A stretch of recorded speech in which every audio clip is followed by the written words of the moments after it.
Зона 51. Откуда взялась самая засекреченная военная база в мире? В далеком 1950 году, в самом сердце пустыни Невада, произошло событие, которое навсегда изменило ход истории. Здесь, на фоне захватывающих дух пейзажей дикой природы, зарождалась одна из самых загадочных и окутанных тайной военных баз в мире. Зона 51. Официально известная как Грум Лейк, эта база изначально создавалась для тестирования секретных военных самолетов. Стратегически расположенная в месте, где даже сорняки росли с трудом, она была идеальной для проведения работ, которые лучше держать подальше от лишних глаз. История создания этой базы тесно связана с разгаром холодной войны. В те времена Соединенные Штаты Америки кропотливо работали над разработкой новых видов вооружения и технологий, стремясь обогнать своих геополитических соперников. Для этих целей требовались отдаленные места, где можно было бы без помех тестировать авиационную технику и проводить научные исследования в условиях строжайшей секретности. Пустыня Невада со своими обширными безлюдными просторами идеально подходила для таких целей. С появлением зоны 51 началась новая эра в развитии авиационных технологий. Именно здесь был впервые протестирован легендарный самолет Ю-2, который стал настоящим прорывом в разведывательной авиации. Однако популярность этого места среди любителей загадок и паранормального не заставила себя ждать. Вскоре над базой стали наблюдать необъяснимые феномены. Яркие огни, странные объекты, которые двигались так быстро и ловко, что их невозможно было спутать ни с какими известными летательными аппаратами. Зона 51 быстро обросла слухами и легендами. Многие верили, что она является местом хранения обломков НЛО и инопланетных тел. Эта скрытность и повышенное внимание СМИ только подогревали интерес публики, превращая базу в объект постоянных спекуляций и догадок. Однако правительство Соединенных Штатов Америки упорно продолжало отрицать все слухи и всегда утверждало, что база выполняет исключительно оборонные задачи. И так как место, рожденное в эпоху секретов, зона 51 давно стала символом таинственного, привлекая внимание и обостряя воображение людей по всему миру. Но, как оказалось, это было только начало истории, которая пронесется через десятилетия, оставляя за собой следы загадок и недосказанностей, которые мы попробуем разгадывать в следующих главах нашего расследования. Первые свидетельства — необычные наблюдения над пустыней. Невада. Первыми свидетельствами о необычных наблюдениях над пустыней Невада связан период, когда воздушное пространство над зоной 51 начало вызывать тревожные вопросы. На протяжении конца 1950-х годов и начала 60-х годов пикантные рассказы о ярких огнях и странных летательных аппаратах над базой привлекли внимание не только местных жителей, но и тех, кто оказался в этих местах случайно. Одна из самых известных историй того времени связана с пилотом-любителем, который клялся, что видел серебристый диск, зависший неподвижно в небе, и затем исчезнувший с невероятной скоростью. Такие сообщения привлекали все больше людей, искренне верящих, что их правительство скрывает что-то масштабное. В то же время многочисленные военнослужащие, работавшие вблизи базы, также утверждали, что стали свидетелями странных явлений. Один из инженеров, работавших на секретном проекте в зоне, рассказывал своим друзьям, что видел, как светящийся объект перемещался так быстро, что ни один известный самолет не мог повторить его маневры. Эти рассказы распространялись молниеносно, и вскоре на базе начали появляться энтузиасты, жаждущие разгадать тайну. Эти наблюдения не могли остаться незамеченными для властей.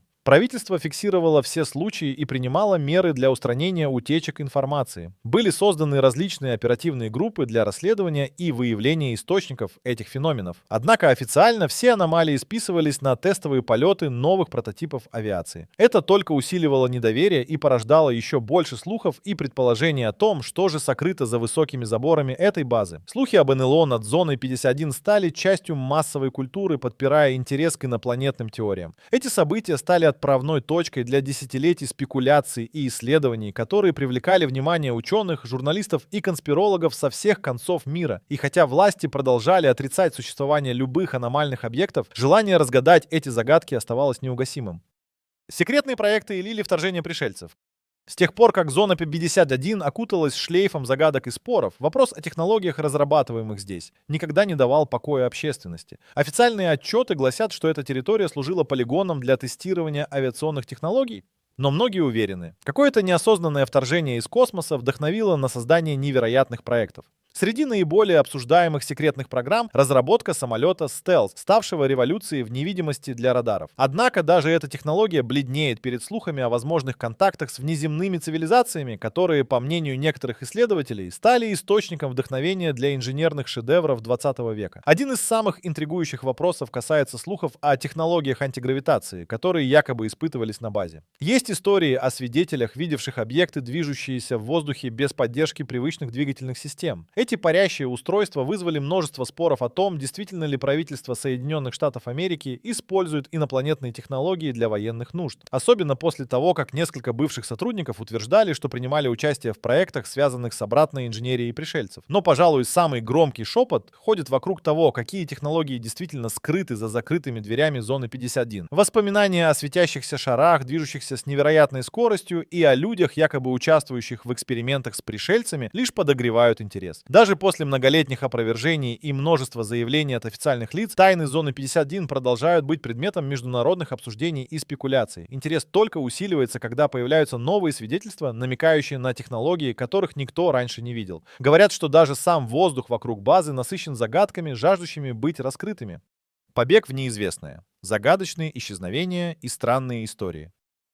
Загадочные исчезновения вокруг зоны 51, словно вуаль тайны, окутывают эту базу. Многие люди, решившие приблизиться к этому таинственному месту, исчезали при странных обстоятельствах. Некоторые из них были энтузиастами, уверенными, что смогут раскрыть секреты, скрытые в глубинах пустыни. В 90-х годах прошлого века группа исследователей пропала без вести после того, как отправилась в экспедицию к базовым ограждениям. Их машины были найдены заброшенными, а следы внезапно исчезали в песках пустыни. Никто не знает, что с ними произошло, но их история наполнила общество страхом и недоумением. Кроме исчезновений, есть и рассказы о людях, вернувшихся с теми или иными странностями после попытки вторгнуться на охраняемую территорию. Многие из них утверждали, что помнят только яркие огни и оглушительные звуки, а затем пустота. Они описывали странные чувства дезориентации и путаницы, как будто временные интервалы между их исчезновением и возвращением были стерты из их памяти. Подобные истории лишь укрепляли веру в то, что зона 51 хранит свои секреты с помощью неких технологий, способных оказывать влияние на человеческое сознание. Эти исчезновения и странные возвращения регулярно становятся предметом обсуждений среди тех, кто исследует явления, связанные с НЛО, и дают почву для новых теорий. Многие считают, что таким образом правительство пытается удержать любопытных от разгадки истинной природы базы. Антимонопольные дисциплинарные меры или инопланетные технологии — вопросы остаются открытыми. Тайна зоны 51 продолжает притягивать к себе все больше внимания, и это только начало того, что предстоит узнать. В следующей части нашего расследования мы раскроем, почему разговоры о неопознанных летающих объектах порой вызывают такие активные попытки заглушить их. Неопознанные летающие объекты. Разговоры, которые правительство пытается заглушить. С момента появления слухов о странных летающих объектах над зоной 51 правительственные попытки заглушить эти разговоры стали более заметными. 18 июня 1980-х годов на телевидении вышли новости о том, что множество свидетелей видели необычные объекты, парящие над пустыней. Таинственные огни, двигавшиеся с невиданной скоростью и маневренностью, пробудили интерес общественности и СМИ, а также подозрения в отношении секретных операций. Однако вскоре заявления очевидцев стали исчезать из эфира, а свидетели жаловались на давление со стороны властей. Это вызвало еще больше вопросов. Некоторые из тех, кто все же решился поделиться своими наблюдениями, сообщали о неожиданном визите агентов, настоятельно просящих их пересмотреть свои заявления. Известные журналисты признавались, что их расследования наталкивались на преграды и что им не позволяли глубже погрузиться в эту тему. Разговоры о НЛО стали не только предметом интереса независимых исследователей, но и вызовом для свободы слова. Правительство оправдывало свои действия необходимостью поддержания национальной безопасности и защиты секретных военных разработок. Тем временем, с развитием технологий информацию стало сложнее контролировать. В интернете появились новые свидетельства, видео и рассказы, которые породили целую волну интереса к теме НЛО и зоны 51. Несмотря на все усилия властей, желание людей разгадать тайны небес остается непреодолимым. Это место продолжает вдохновлять тех, кто ищет правду, и каждый найденный факт лишь добавляет новых загадок. Такие разговоры неизменно возвращают к вопросу, что еще скрывают за этими стенами и каково истинное значение этих загадочных объектов. Операция «Синяя книга». Что на самом деле знал Пентагон? С приближением 60-х годов, когда разговоры о НЛО набрали невиданную популярность, правительство США решило действовать. Так, в 1952 году была запущена операция «Синяя книга», которая поставила перед собой цель расследовать более 12 тысяч свидетельств о наблюдениях НЛО. Эта инициатива, организованная Пентагоном, стремилась отделить реальные случаи от вымысла и понять, представляют ли эти феномены угрозу национальной безопасности. Сначала власти подходили к этому вопросу с недоверием, но объем и характер свидетельств заставили их принять более серьезный подход. Однако, несмотря на официальные заявления о том, что все случаи были тщательно расследованы и ничего сверхъестественного не было найдено, многие документы этой операции остаются засекреченными. Некоторые бывшие сотрудники, работавшие над проектом, утверждали, что множество данных было намеренно скрыто, чтобы избежать паники среди населения. Они уверены, что некоторые материалы подтверждали существование объектов, которые не могли быть объяснены с точки зрения известной науки. По мере того, как информация просачивалась, становилось понятно, что правительство тщательно контролировало, какие из находок могли стать доступными для общественности. Истории об операции «Синяя книга» стали неотъемлемой частью мифов о зоне 51, подпитывая спекуляции о том, что в какой-то момент военные сталкивались с технологиями, превосходящими человеческие достижения. Это вызвало волну интереса среди исследователей НЛО и уфологов, которые уверены, что в архивах Пентагона хранятся ключи к разгадке тайн пришельцев. Публикации в прессе и утечки информации лишь усилили эти подозрения. Люди продолжали обсуждать, что на самом деле знал Пентагон и что еще может скрываться за закрытыми дверями секретных объектов. Зона 51 остается в центре внимания и по сей день, продолжая влечь к себе не только любителей паранормального, но и тех, кто ищет ответы на вопросы, которые десятилетиями оставались без ответа.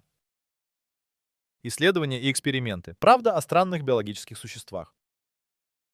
Исследования, проводимые в зоне 51, вызывают не меньший шок и трепет, чем рассказы о летающих объектах. Слухи о биологических экспериментах и существах, якобы найденных на базе, стали неотъемлемой частью этой тайны. Некоторые бывшие сотрудники утверждали, что видели странных существ, которые точно не были людьми. Эти свидетельства породили волну теории о том, что зона 51 является местом, где проводятся эксперименты с инопланетными существами или даже с организмами родом с других планет. Множество историй окутывает легендами лаборатории этой базы. Теоретики заговоров утверждают, что здесь изучаются биоматериалы, полученные в результате столкновений с НЛО.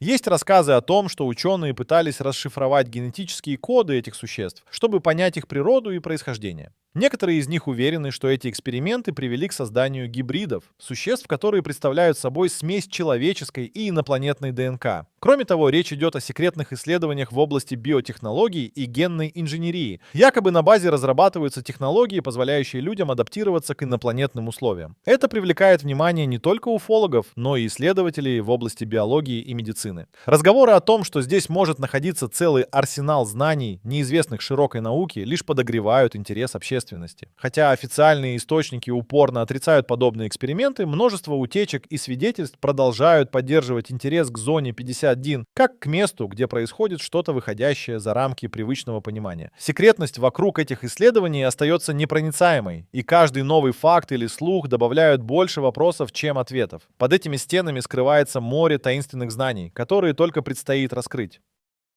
Война тайной информации. Как журналисты и шпионы присматриваются к зоне 51.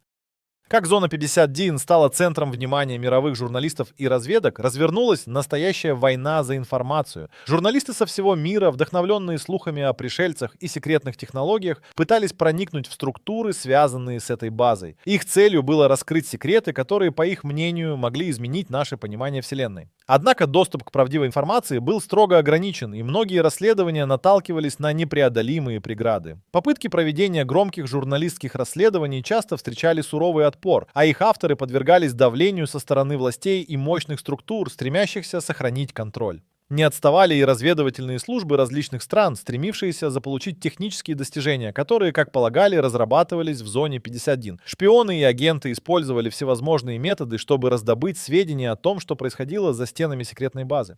Некоторые страны отправляли своих лучших агентов с заданием наблюдать за деятельностью в районе базы, а также пытаться вербовать ученых и сотрудников для получения информации о возможных технологиях. В условиях этой информационной войны правительство Соединенных Штатов Америки усилило меры безопасности и создало специальные службы для защиты секретов зоны 51. Установленные вокруг базы системы наблюдения и патрульные подразделения стали еще более бдительными, что усложняло задачи как журналистам, так и шпионам. Часто в прессе всплывали истории о таинственных исчезновениях репортеров и необычных инцидентах, которые произошли с теми, кто пытался приблизиться к охраняемой территории. Вследствие постоянных попыток проникновения в секреты базы была принята политика дезинформации, направленная на то, чтобы сбить с толку тех, кто пытался узнать правду о зоне 51. Подобные меры лишь подогревали спекуляции и подозрения, вызывая новый всплеск интереса. В результате зона 51 оставалась загадкой, которую пытались разгадать не только энтузиасты, но и целые государства, стремящиеся заполучить доступ к, возможно, самым невероятным тайнам современности. Секретные документы. Что скрывают утечки об НЛО? За последние несколько десятилетий утечки информации о НЛО и зоне 51 стали настоящим потрясением для общественности, подогревая интерес к этой загадочной базе. Вопреки официальной позиции правительства, утверждающего, что значительных доказательств существования инопланетной жизни нет, в различные медиа стали поступать документы, которые ставили под сомнение эти заявления. Одним из самых громких скандалов стал случай, когда в интернет утекла информация, раскрывающая подробности о внеземных технологиях, якобы находящихся в распоряжении военных.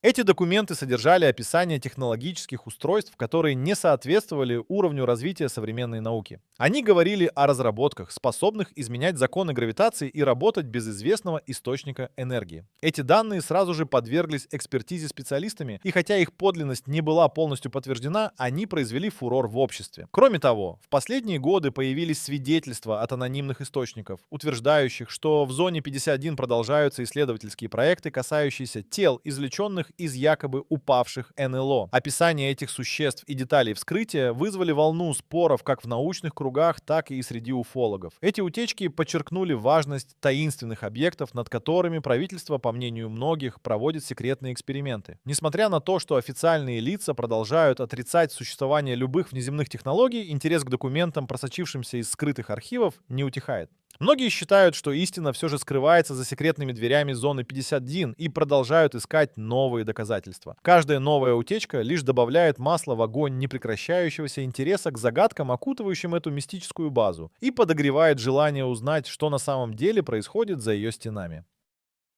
Реалии и мифы. Почему зона 51 продолжает быть в центре внимания?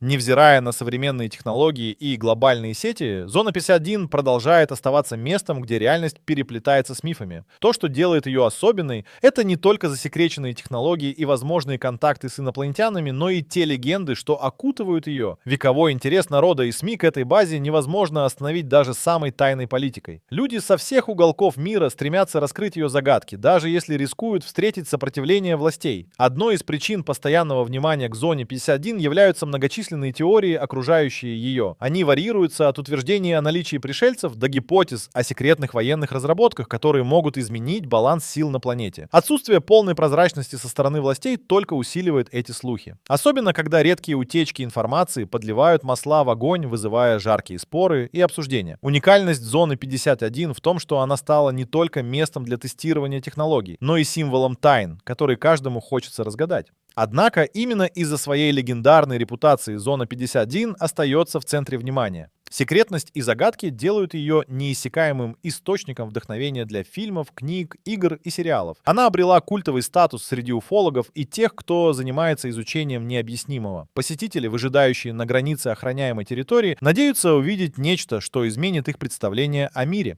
И даже если правда об этом месте остается скрытой, зона 51 продолжает быть не только военной базой, но и феноменом, захватывающим умы и сердца поколений. Это место, где сочетание реальности и мистики создает неопределенность, которую так усердно пытаются разгадать как ученые, так и простые любители необычного. Так что же все-таки скрывается за этими стенами? Возможно, пока мы не узнаем истинную правду, зона 51 продолжит оставаться символом великих тайн нашего времени.